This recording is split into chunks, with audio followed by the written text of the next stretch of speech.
Muy buenas tardes. Es un placer estar acá y es para mí una gran alegría compartir con ustedes estas palabras sobre la actividad que realizo. Para mí, además, estar en una escuela como esta es sentirme en casa. Mi madre es maestra jubilada, dedicó toda su vida a la docencia en escuela pública y yo también soy producto de la escuela pública con gran orgullo. He pensado muy seriamente y muy profundamente qué iba a decir cuando estuviera aquí arriba y de qué manera la actividad que yo realizo se vincula con los temas que se están hablando acá. Creo que los vínculos entre el tema de las experiencias que se están hablando aquí y la actividad del director de orquesta son muchas. Y hay muchas particularidades de la actividad que realizamos nosotros que encuentran un punto de contacto con los temas que se están tratando. ¿Por dónde empezar? Yo creo que uno de los aspectos que más fascinan a quien ve a una orquesta sinfónica con un director adelante, uno de los aspectos que más fascinan, digo, es la figura del director. Ese ser que sin emitir ningún tipo de sonido realiza movimientos con las manos y un centenar de personas, cada uno con su instrumento, produce una música maravillosa. ¿Qué tipo de función o qué tipo de poder desarrolla esa persona que está moviéndose allí delante de los músicos? Si pusiéramos al director en una cabina, lo único que tendríamos es silencio y un hombre moviendo los brazos. ¿Qué quiere decir eso? ¿Por qué mueve los brazos? Este tipo de preguntas que todos en algún momento nos hicimos. Yo también cuando era niño me fascinaba la música sinfónica y lo que las orquestas hacían y decía que quería ser director. También me lo preguntaba. Y aún hoy, teniendo la oportunidad de dar clase en la cátedra de dirección de orquesta en la Universidad de la República, me pregunto esto todos los días, porque explicar la función y el rol del director de una orquesta es sumamente difícil y sumamente delicado. En primer lugar, como decía, el director no produce sonido. En el momento de presentar la música tampoco toca ningún instrumento. No da ninguna referencia sonora de nada. No canta. Hay algunos directores que en un momento de desesperación pueden emitir algún sonido, pero es más fruto de los nervios que de la función que realizan. Es un lenguaje de señas del cual muchas veces la gente pregunta si se puede prescindir o no. A veces nos preguntan, ¿la orquesta puede tocar sin el director? De hecho, hay orquestas sinfónicas, uno puede buscar en YouTube, que funcionan sin director de orquesta. Son pocas, son pocos ensambles y por lo general algunos de ellos logran buen resultado, pero con un costo enorme que se les va en el pago de la terapia de grupo, porque se pueden imaginar que la dinámica de un ensamble de 100 personas o de 50 personas tocando y respirando juntos, sin una figura referente delante, es de una enorme exigencia y de una enorme dificultad. A nivel de enseñanza, ¿qué es lo que se desarrolla en la orquesta? Ustedes han visto que, por lo menos en el mundo latino, a los directores a veces se los llama maestros, pero ¿qué tipo de función magistral o magisterial realizan? Pensemos en la actividad de la orquesta en el ensayo. Llegan 100 músicos a un lugar de ensayo, cada uno con su instrumento. A veces a una orquesta sinfónica se la compara con un equipo de fútbol. Pensemos en la selección uruguaya, por ejemplo. Ahora bien, la complejidad de la orquesta en cierta forma es mayor, porque en un equipo de fútbol todos los integrantes, salvo tal vez el arquero, desarrollan la misma técnica. La técnica de un delantero es esencialmente la misma que la de un defensa. Hacen lo mismo, básicamente realizan las mismas acciones. En el caso de una orquesta sinfónica, las diferencias de función entre uno que toca trompeta y uno que toca violín son enormes. Las técnicas son completamente distintas. Tanto que si el trompetista agarra el violín o el violinista agarra la trompeta, ninguno de los dos va a poder producir sonido con el instrumento del otro. Si yo paso el arco por la trompeta, no va a pasar nada, y si yo soplo el violín, tampoco. Los roles son sumamente específicos, son sumamente claros y son sumamente distintos.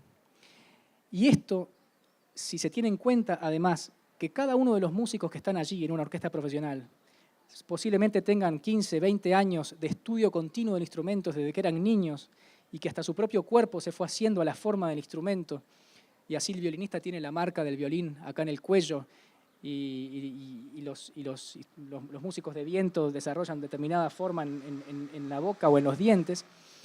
También la propia mente, la propia idiosincrasia y la propia emotividad del músico se va haciendo al instrumento que toca y al rol que cumple en la orquesta. Por lo tanto, el director no solo está tratando con 15 tipos de instrumentos distintos, o 20, sino también con 100 individualidades y con 100 psicologías completamente distintas. Este es un elemento que hay que tener en cuenta en el momento en que todas las miradas de la orquesta recaen en la figura que está delante. Si yo llego al ensayo, cada músico llegó con su partitura o con su instrumento y se sienta a tocar en su atril, y yo me quedo esperando que la orquesta toque, eso no va a ocurrir. La orquesta está esperando el gesto del director, que en la música lo llamamos el levare del director, ¿ah? Que es el momento en que el director baja el brazo. Ahora, ¿de qué manera baja el brazo? ¿Qué indica el director cuando mueve su mano para que la música empiece? Indica muchas cosas, indica el tempo, o sea, la velocidad de la música, indica la dinámica, la intensidad, si es más fuerte o si es más suave, indica también el carácter, si es solemne, si es lúgubre, en fin, todo el rango emotivo que la música pueda tener. Todos esos elementos el director los vuelca en ese momento. Pero también lo hace teniendo en cuenta las características propias de la técnica de cada instrumento. Así, por ejemplo, los músicos de viento precisan que el director, al momento de comenzar, respire con ellos. El músico de cuerda puede responder mucho más fácilmente a una mano que baja. Pero si yo bajo mi mano así, sin ningún tipo de preparación, los que tocan vientos no tienen tiempo de respirar y van a atacar todos de manera despareja. Todos estos elementos que se ejecutan y se desarrollan en un segundo tienen que ser tenidos en cuenta por el director, que además lo hace considerando, en primer lugar, la intención del compositor cuando armó su partitura. A veces me preguntan, ¿qué es lo que lee el músico cuando está sentado en el atril? El músico en el atril lee la partitura que corresponde a su instrumento. El trompetista lee la línea que toca la trompeta. Y cuando la trompeta no toca y tiene que esperar, tiene un signo que dice espere, por ejemplo, 50 compases. Y cuenta 50 compases y en el 51 toca. A veces con la ayuda del director, que teniendo en cuenta que ese pobre músico no estuvo tocando todo ese tiempo, lo ayuda y le recuerda en qué momento tiene que tocar. ¿Qué tipo de cosas puede hacer la orquesta sin el director? Puede hacer muchas. Y esa es una tarea que es muy importante como líder de un grupo que el director se realice. Es qué tipo de cosas puede hacer este equipo sin mí. Y en qué estoy molestando al equipo en la realización de su función. De que estoy haciendo algún gesto que moleste, estoy metiéndome en el medio, no dejo ver a los músicos que tengo a los costados, dije algo que confundió, hice un gesto innecesario. Todo ese tipo de cosas uno se está preguntando permanentemente en el momento en que ensaya. Pero vamos un poco más adelante aún. Decía que cada músico lee la línea que corresponde a la música que toca. Si esto ocurre a veces, supongamos un percusionista que tiene que tocar platillos y los platillos tocan un golpe en toda la obra, la partitura de ese músico va a decir espere X cantidad de compases, 300 supongamos, y va a tener ese golpe y después espere 300 compases más hasta que se termine. Cada uno tiene su rol específico asignado. El director, por el contrario, tiene una partitura que tiene la línea de cada instrumento que toca. ¿Qué es lo que hace cada uno? Por eso la partitura del director de repente tiene 300 páginas y la de un músico tiene 30. Esta diferenciación de las tareas requiere del desarrollo de una cantidad de habilidades que creo que pueden ser muy útiles para la consideración en todas las actividades y en todas las dinámicas de grupo y en todas las tareas en las que se desarrolla un aprendizaje. Se dice que el ensayo de la orquesta es el momento en que el director educa a la orquesta en su versión de la obra. Y eso es básicamente lo que hace el director al momento de preparar una obra determinada. ¿Qué tipo de valores o qué tipo de elementos desarrolla o fomenta el trabajo musical y el trabajo de una orquesta sinfónica profesional, digamos? Yo puedo nombrar 4 en particular que creo que son fundamentales y creo que son muy importantes para la reflexión en las actividades educativas, pedagógicas y de dinámica de trabajo colectivo. En primer lugar, desarrolla el compromiso. El músico debe llegar al ensayo con su parte sabida. Tiene que tener claro cuál es su rol en el equipo, cuál es su rol en el grupo y debe cumplirlo. Tiene que saber dónde está lo que más le cuesta, dónde está la parte en la que puede descansarse, en fin. Tiene que conocer su rol y su lugar en el equipo de manera perfecta. Y tiene que haber detrás de eso un compromiso. Un valor muy importante también es la humildad. Los músicos profesionales, como decía hoy, por lo general comenzaron la preparación en su carrera en la niñez. Es muy raro que eso no ocurra. Por lo general un músico de 30 años tiene 20 de estudio de música, más o menos. Esto implica que uno está en contacto permanente con un profesor, con un maestro, y ese maestro, desde que el niño se inicia en el instrumento, lo que le está diciendo es, eso no, no, así no. Está recibiendo crítica permanentemente. Luego, cuando somos más grandes y actuamos profesionalmente, recibimos crítica de nuestros colegas y también de la crítica especializada, en caso que la haya. El músico está recibiendo crítica permanentemente. También la recibe del director. Cuando actúa en la orquesta, cuando ensaya, el director le dice, eso no, eso no. El trabajo del director, en gran medida, es decir, eso no. Y esto requiere el desarrollo de un sentido de la humildad y del lugar de uno mismo, que también tiene que desarrollar el director cuando luego el músico le dice, eso que tú estás haciendo a mí no me ayuda, a mí me confunde o a mí no me sirve. Necesitaría que tú me ayudaras de esta manera, por ejemplo.